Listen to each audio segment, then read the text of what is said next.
Just imagine that you're trying to navigate through a kind of ultra-modern, complex metropolis. But you have a map that, well, was drawn sometime in the Middle Ages. Yeah, and also by competing warlords, right? Isn't that so? Exactly. By people who deliberately drew half the streets incorrectly just to trap their enemies. You would just constantly get lost. That's right. You'd end up in dead-end alleys and probably see danger around every corner. It's a painfully accurate picture. Yeah, and yet, on a fundamental level, that's exactly how we often deal with international relations today. Especially, and that's what we're going to talk about today, between the Western and the Islamic or Arab world. We're simply using a corrupted map. And what makes it even more problematic? We often stubbornly refuse to admit that the map is wrong. We'd rather blame the city for our confusion, so to speak. Exactly that. So, today we're throwing that old map in the trash. Welcome to this new deep dive. We're going on a fascinating exploration, especially for the academics and thinkers among you. We're diving into the work of a man who claims that we need a complete change of course. That is correct. Today we are basing everything on the profound theories of the renowned Arab thinker, Professor Ali Mohammed al-Sharafa al-Hammadi. He is the founder and leader of the World Peace Message Foundation for Research and Enlightenment. It is quite a mouthful, but his vision is actually very clear. He argues that we can finally move past that conflict-ridden past by, yes, returning to the original divine message. That's right. And his primary central argument is that Islam, in its purest original form, very much fundamentally affirms the overall validity and truth of the Christian faith. That is the intellectual foundation of his work, to restructure those relationships. Okay, let's unpack this. Before we dive in, there's an important disclaimer for you as a listener. This work is, well, not exactly reserved when it comes to geopolitical criticism. Definitely not. The text contains very specific religious interpretations and also some really sharp criticisms of Western foreign policy and historical interventions. And just to be clear, we're not going to settle that political debate here. We're not taking sides. We're not approving or disapproving of anything. We're here purely as objective reporters to analyze how the professor substantiates his criticism, right? Exactly. The primary task we face is intellectual synthesis. We're carefully examining the mechanisms behind the solutions he proposes to bridge age-old divides. So if we want to understand how we can fix those relationships in the future, the Al-Sharafa Al-Hammadi Foundation argues that we first need to understand how we ended up so far off track. How did we go from a shared spiritual origin to centuries of bloodshed?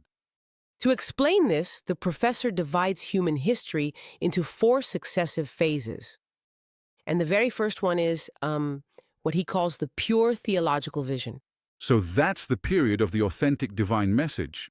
Exactly, the original revelation. This was fundamentally inclusive. It focused on spiritual purity and the absolute unity of humanity, without all that tribal division. Wait a minute, if that original message was so extremely pure and unifying, how could it have been so massively hijacked by politicians? I mean, how did people let that happen? Yes, that brings us seamlessly to the second phase, the era of ideology. Look, you have to understand how power works in history. For early emperors and caliphs, such an inclusive, gentle spiritual message wasn't really useful. No, I suppose you can't mobilize armies or collect taxes with that. Exactly. They needed a mechanism for control, so religion was systematically transformed into an ideology. Leaders simply realized that there is no stronger glue for an empire than claiming that God is on your side. And thus, by definition, against the other. Exactly. They carefully adapted theological interpretations to justify territorial expansion and their quest for absolute hegemony. Well, it makes sense, but once you turn religion into an instrument of the state, you inevitably create very rigid boundaries between us and them. And where there are borders, well, you get border wars. What the theory then calls the third phase, the era of cultural and civilizational conflicts.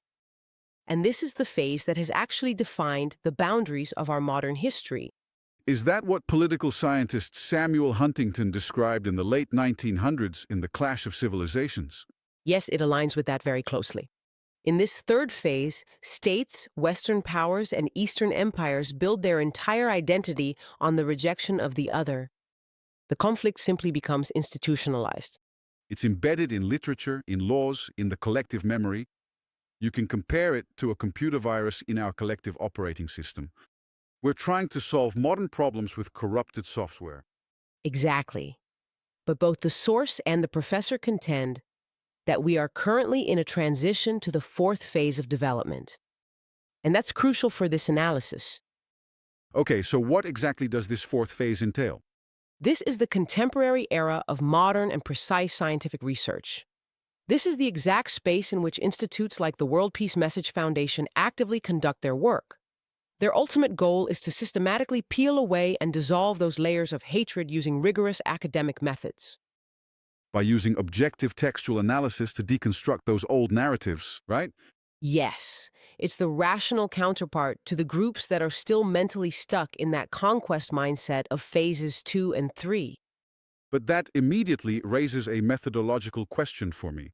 If that software, as we said, has already been infected for 1,000 years, how do you actually distinguish between the original code and the virus in research? Well, you do that by ruthlessly exposing the mechanisms of that historical corruption. The text of al-Sharafa al-Hamadi forces us to look at how that abuse operated on both sides. Let's, for example, look at the Christian side. The theory specifically mentions Emperor Constantine I here, I noticed. Yes, that is a very astute observation. Look, when he embraced Christianity in the Roman Empire, it was far more than just a ruler who suddenly saw the light. He restructured the entire religion. He combined military power of empire with church power. Exactly. He centralized the religious dogmas and turned a faith that was once for the oppressed into a powerful imperial instrument of dominance. Which, of course, is the perfect recipe for later disasters like the Crusades. The echoes of which we still feel to this day. At their core, the Crusades were a European expansionist plan, but because of that theological power, they could be sold to the masses as a holy war. And that, in turn, was fueled by a false, fabricated, and extremely negative perception of Islam, as I understand from the source. The other was simply dehumanized to achieve political goals. Absolutely. But, and this is very important for objectivity, the theory does not spare Islamic history at all either.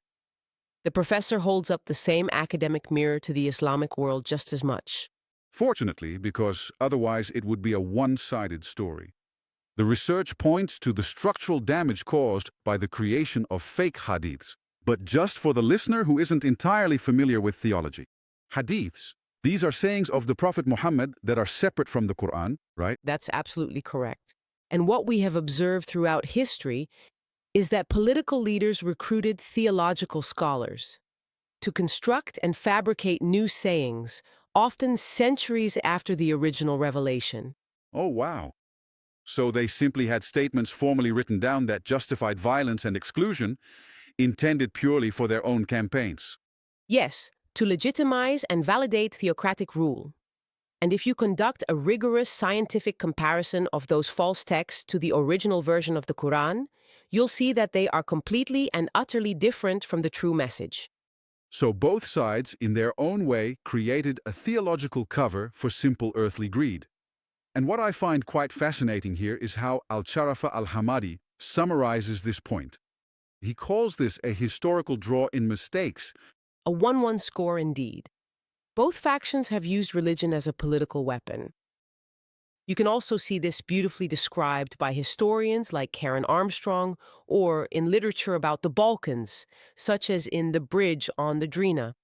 Yes, the traumas and distortions that result from this are immense, but that idea of a draw is also extremely liberating in a way, don't you think? This is especially true because neither side has to defensively justify the various mistakes from their own history anymore. We can simply say, okay, we both messed up. Exactly. And of course, that's the absolute prerequisite for the religious and institutional reform the professor is advocating. But it does take courage to first dismantle and purify your own traditions. And then to rebuild them afterwards. That's the crux of it. But when you start rebuilding, you need a new blueprint. The source states that we should not look for the answer in a new, modern secular compromise, but rather by simply returning to the Quran itself. Okay, this is where it really gets interesting. But I'm going to play devil's advocate for a moment. Because isn't going back to the source exactly what extremist groups always claim as well? How does the approach of the World Peace Message Foundation differ from blind fundamentalism? Well, that's a very fundamental difference. Extremist groups are essentially cherry-picking. They take verses out of their historical context and interpret them completely literally to push through their political agenda of today. Ah, so they're actually still stuck in that phase 2 mentality. Exactly that. The scientific method does exactly the opposite. It strips the text of centuries of politically motivated interpretation and looks for the universal, unifying principles. So, not bending the text to your own will, but analyzing it objectively. What does that intention look like when it comes to interreligious relations according to the Quranic perspective? The theory argues that the Quranic method is extremely effective against polarization because it radically redefines the relationship with the other.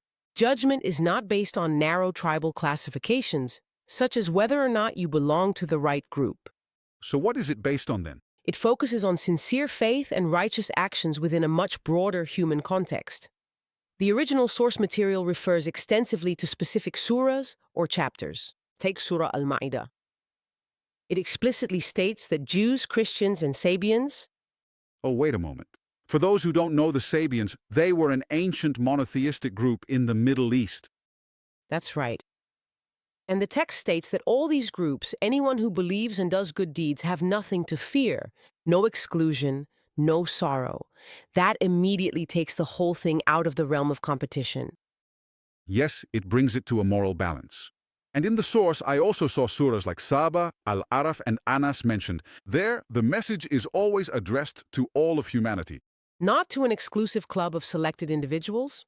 No. But the most revolutionary concept in this intellectual reorganization, I think, is the principle of Taraf.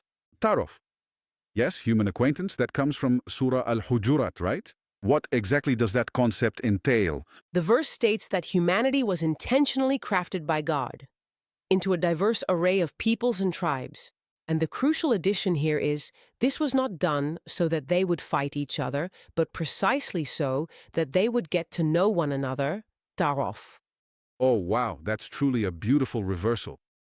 Think of biodiversity in nature. Difference is not a design flaw that we need to erase. It is an absolute necessity for survival. That comparison hits the nail on the head. This text actually says, diversity is a divine mechanism for integration, not for war. It destroys all zero-sum thinking. That idea that one person's victory requires the downfall of another. And the source also emphasizes how the Quran explicitly honors Jesus and the Virgin Mary, I noticed. Absolutely. In doing so, the continuity of the divine message is affirmed. You eliminate theological resentment when you also honor the figures of the other. Yes, and if you take those Quranic values as your starting point, then you are simply obliged to bear moral responsibility for the other. Coercion or a sense of superiority then becomes intellectually untenable. Exactly. You find it absolutely impossible to wage a holy war if your own book says that diversity is a desirable thing. Okay, look, the theoretical framework is powerful. It's academically super fascinating how they dissect this. But theory alone doesn't fill stomachs or stop tanks, of course. How does the professor's vision translate into the harsh geopolitical reality? That right there is truly the critical step from theory to practice. The professor argues that this theory should form the foundation for a tangible economic, cultural, and scientific partnership between the Arab and Western worlds. And then, of course, we take a look at the Mediterranean region. Yes, its geography must be comprehensively redefined. From a geopolitical fault line to a collaborative space of prosperity and production. Think of the synergy. The Arab world with its energy, raw materials, and young human capital. And the West with its technological and scientific expertise. By structurally integrating these economies, you neutralize the financial incentives for conflict. Countries do not attack each other if they are economically dependent on one another. Sounds logical, but the theory does set a very strict condition for this partnership, doesn't it? It only works on the basis of equality and absolute respect for national sovereignty. That is truly the cornerstone of this argument. The source delivers razor-sharp criticism of decades of Western political interference. There is explicit reference to policies of blackmail and regime change, particularly by the United States. Yes, and according to the vision of al-Sharafa al-Hamadi, peace is therefore an illusion as long as Western powers continue to undermine governments in the Middle East or try to claim their resources in a neo-colonial manner. Stability simply begins with ending interventionist politics. You have to see each other as equals at the negotiating table, and that directly touches on the issue of security and extremism. Yes, because here in Europe, we often consume news that presents the Arab world as the source of that extremism. But the professor really turns that perspective around 180 degrees, doesn't he? And he does that simply by pointing to the facts on the ground. The argument emphasizes that it is the Arab and Islamic countries themselves that have made the greatest sacrifices over the past decades. They are the ones on the front line.